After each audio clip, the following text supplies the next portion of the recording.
Hi Ma, vanakkam. This is Maha. Exercise 8.2 ல 7th summa.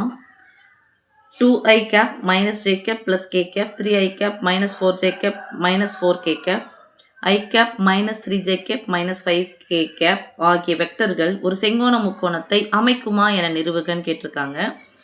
இப்போ இங்க கொடுத்துருக்கிறது நிலை வெக்டர்கள்னு ஒரு வார்த்தை கொடுக்கல சாமி, வெறும் வெக்டர்கள்னு கொடுத்துருக்காங்க. உங்களுக்கு எடுத்துக்காட்டு கணக்கில் பார்த்தா நிலை வெக்டர்னு கொடுத்துருப்பாங்க. அப்போ நிலை வெக்டர்னு வந்துச்சு நம்ம என்ன எடுப்போம், OA vector, OB vector, OC வெக்டர்னு எடுப்போம். அப்போ அப்படி எடுத்துட்டா இங்கே ஏ வெக்டர் கொடுப்போம், equal to OB vector equal to B வெக்டர்னு கொடுப்போம், OC vector equal to C வெக்டர்னு கொடுப்போம். இங்கே கொடுத்துருக்கிறது வெக்டர்களுடைய இதுவே கொடுத்துட்டாங்க. அதனால் நம்ம கொடுக்க வேண்டியது என்னன்னா, இதுதான் ஏபி, இதுதான் பிசி, இதுதான் சிஏ. ஏன்னா அவங்க கேட்டிருக்கிறது ஒரு செங்கோண முக்கோணம். அப்போ அந்த செங்கோண முக்கோணத்தில் செங்கோணம் ஒரு இருந்தால் மட்டும்தான், ஏதோ ஒரு கோணம் செங்கோணம் இருந்தால் மட்டும்தான் இது என்ன பண்ணும், ஒரு செங்கோண முக்கோணத்தை அமைக்கும். நீங்கள் 10th படிச்சிருப்பீங்கம்மா. செங்கோண முக்கோணத்தை அமைக்கும்னு என்ன பண்ணணும், ஒரு நேர்கோட்டினுடைய சாய்வு இன்னொரு நேர்கோட்டுக்கு என்ன பண்ணணும், செங்குத்து அப்படின்னு சொன்னால் என்ன பண்ணணும், ஒரு சாய்வு வந்து இன்னொரு சாய்வுக்கு தலைகீழாக இருக்கணும், குறிகள் மாறி இருக்குன்னு சொல்லுவோம். ஏன்னா டைரக்ஷன் வேறு மாதிரி இருக்கணும்னு சொல்லுவோம். இப்போ இது யார் இங்கே ஏபிசின்னு போட்டுட்டோம் அப்படின்னு சொன்னால், இதில் ஏபி யார், எந்த இது கொடுக்குறது, இதை ஏ கொடுக்கணுமா, இதை ஏ கொடுக்கணுமா, இதை ஏ கொடுக்கணுமா நமக்கு தெரியாது. பார்த்துட்டு இது பண்ணலாம். ஸோ கொடுக்கப்பட்டதை இந்த ஏபி வெக்டார் கொடுத்துட்டாங்க. AB vector equal to 2i minus J plus K. Cap வந்து நீங்கள் அப்படி படிச்சுக்கோங்க, ஓகேவா. இதனுடைய மதிப்பு எப்படி சொல்லணும், ஒன்று மாடுன்னு சொல்லணும், இல்லைனா மேக்னிடியூடு அப்படின்னு சொல்லிட்டு சொல்லணும். மாடு அப்படின்னு சொன்னாலும் மேக்னிடியூட் இருந்தாலும் இதனுடைய அளவு அல்லது மதிப்பு அப்படின்ற அர்த்தத்தில் பயன்படுது. ஸோ இங்கே நீங்கள் magnitude of AB vector equal to இதனுடைய மதிப்பு நம்ம எப்படி போடுவோம், square root of 2 square plus, அதாவது x i j vector y j k vector plus z k வெக்டர்னு சொல்லுவோம் இல்லையா. ஒன்றுமே இல்லைனா அங்கே அர்த்தம் இங்கே 1 இருக்குது, ஒன்றுமே இல்லைனா அங்கே அர்த்தம் 1 இருக்குது. அதாவது ஒரு மைனஸ் ஜே வந்து -1, கே வந்து +1 அப்படின்னு அர்த்தம். So -1 the whole square plus 1 the whole square that is equal to square root of 4. அடுக்கு ரெட்டப்படியாக இருந்தால் மைனஸ் அதனால தான் சாமி வரும், ப்ளஸ் வரும். So +1 that is equal to square root of 6. இப்போ magnitude of A vector the whole square போட்டால் இது என்ன பண்ணணும், ஸ்கொயர் பண்ணணும். இதனுடைய மதிப்பு இதுதான், ஸ்கொயர் பண்ணணும் அப்படின்னு சொன்னால் சாமி அர்த்தம், இதையும் ஸ்கொயர் பண்ணி ஆகணும்.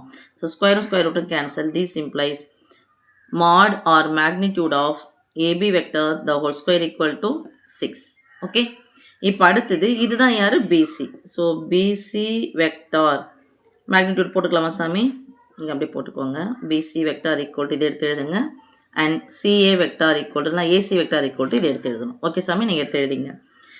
mod or magnitude of BC vector equal to square root of 3 square plus of minus 4 square plus of minus 4 square equal to square root of 3 square 9. அடுக்கு ரெட்டப்படியாக இருக்கிறதுனால மைனஸாக இருந்தாலும் தான் வரும், ப்ளஸ் வரும். ஸோ +16 + 16 32, ஒரு 10 கூட்டம் 42, 1 குறைச்சிக்குவாங்க 41, square root of 41. These implies இல்லைனா magnitude of BC vector the whole square equal to இந்த ஸ்கொயர் ஒன்றா பண்ண சாமி, square root of 41 the whole square that is equal to square root cancel ஆகிடும், 41 மட்டும் கிடைக்கும். ஓகே, இதான் mod or magnitude of BC vector the whole square. அடுத்தது நமக்கு யார் தேவை, சிஏ அல்லது ஏசி. நான் AC magnitude of AC vector equal to square root of 1 square plus of -3 square plus of -5 square that is equal to 1 square 1, 3 square 9, 5 square 25, 9 1 10, 10 ஒரு 25 சேர்த்தா 35, square root of 35. இது நமக்கு என்ன தேவை, ஏசி வெக்டார் த whole square தேவை. அப்போ என்ன பண்ணணும், ஸ்கொயரும் ஸ்கொயர் ரூட்டும் கேன்சல் ஆகிட்டு வெறும் 35 மட்டும் கிடைக்கும். நமக்கு செங்கோண முக்கோணம் அப்படின்னு சொன்னாவே யார் ஞாபகம் வரணும், பித்தாகரஸ் தேற்றம்.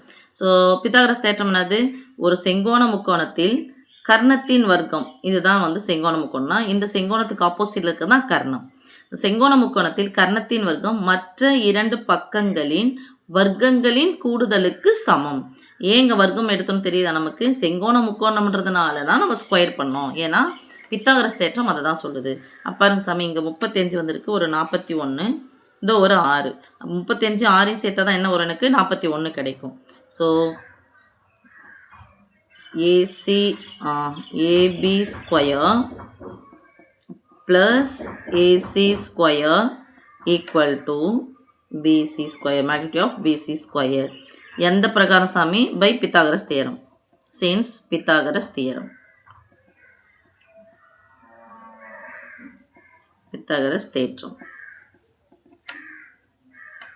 ஓகே சாமி. அப்போ யார் இங்கே மெயினாக இருக்காங்க பாருங்கள், பிசி ஸ்கொயர். இதுதான் என்னது? ஒரு செங்கோண முக்கோணத்தில் கர்ணத்தின் வர்க்கம். இதுதான் கர்ணம். கர்ணத்தின் வர்க்கம் மற்ற இரண்டு பக்கங்களின் வர்க்கங்களின் கூடுதலுக்கு சமம். அப்போது இது யார் சாமி? பிசி. அப்போ இது ஒன்று இங்கே பிசின்னு போடுங்க, பிசி. அப்போ இது யாருமா? ஏ தான் வந்து செங்கோணம். ஓகே சாமி. ஸோ செங்கோணத்தை அமைக்கும் சொல்கிறாங்க. Hence proved. கூட்டி போட்டாச்சுல சாமி, 35 6 சேர்த்தா 41 வந்துடுச்சுல. தேங்க்யூ.